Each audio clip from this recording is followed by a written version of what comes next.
Hey, GRPS staff, greetings from the Instructional Technology Department. Welcome to Module 1 of Google Classroom from the Student and Family View. Before we get deep into the Google Classroom investigation, we want to talk a little bit about student and families getting logged in who may or may not remember or know their at students.grps.org login information.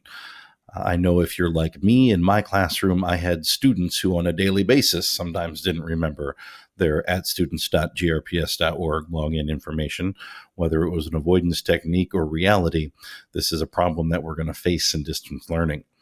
Thankfully, the MIS department, particularly the director, Craig Garib, got us situated where we have a student account wizard that is now based online.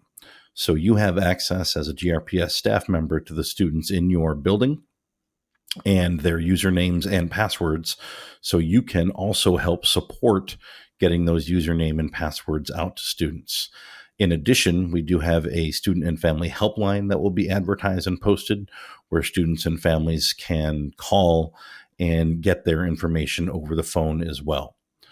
For the sake of you helping out, there's a few guidelines that we want to discuss. Let me show you the website here. You see I'm in my Google browser.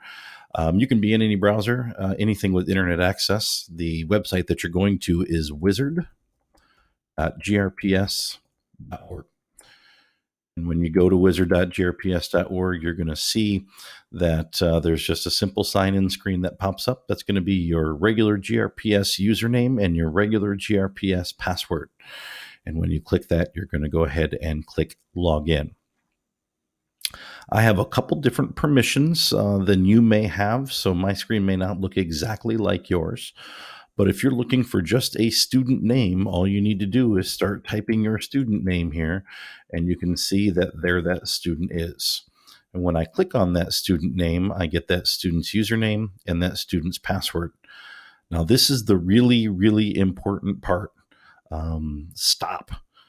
Don't just give a username and a password out to any person that you're talking to on the phone. Make sure you go through a mental checklist before providing any of this information out to someone in the general public. An example of when it would be okay to share this information would be is if you've had an ongoing communication with a family member, parent or a guardian, and you know from familiarity from your workings with them as a teacher this year that you're talking to this person, you know who it is, then we trust you. You're a professional. Make that call. If you feel confident that the person is who they say they are, share that username and password. But if you're communicating with someone via email or someone via texting or anything like that, do not print out in any form via email or text usernames and passwords, because if you type it and send it, it can be printed and disseminated, and we don't want that to happen. Give student usernames and passwords away only over the phone. If you're not confident that you know who it is you're talking to, that's okay. What you're going to want to do is click this button down here at the bottom, this button that says Authentication Information. When you click authentication information, this is going to give you some base level student account info that you need to ask the person on the phone to provide in order to authenticate that they are who they say they are. So an example of that phone call might be, hey, thanks, Mr. and Mrs. Smith. I appreciate your call. We can help you out with that.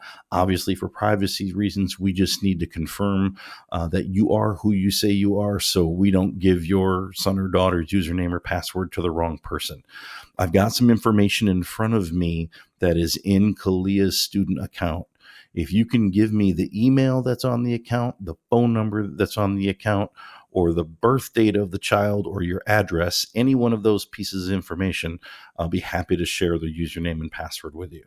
And they provide, address is 146 National Avenue Northwest. Sweet. Thanks so much for confirming that with me. Their username and password is so-and-so. If you want to look at a class list for your building, I have all the schools here, but say I was looking for Aberdeen and I wanted to see a list for Aberdeen, and I wanted to see a list of a kindergarten class, and I wanted to see one of the classes then I would scroll down here and I would select my class and see my class list where I could download that.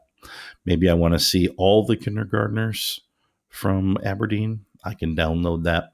If I'm an administrator, typically as a teacher, you're only going to have access to your class list, but you can do that as well. Please do not print lists of username and passwords. That creates privacy issues.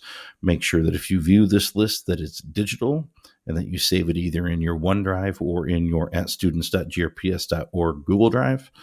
And if you share any of this password or username information, you share it only over the phone, never in something that could be printed like a text or an email.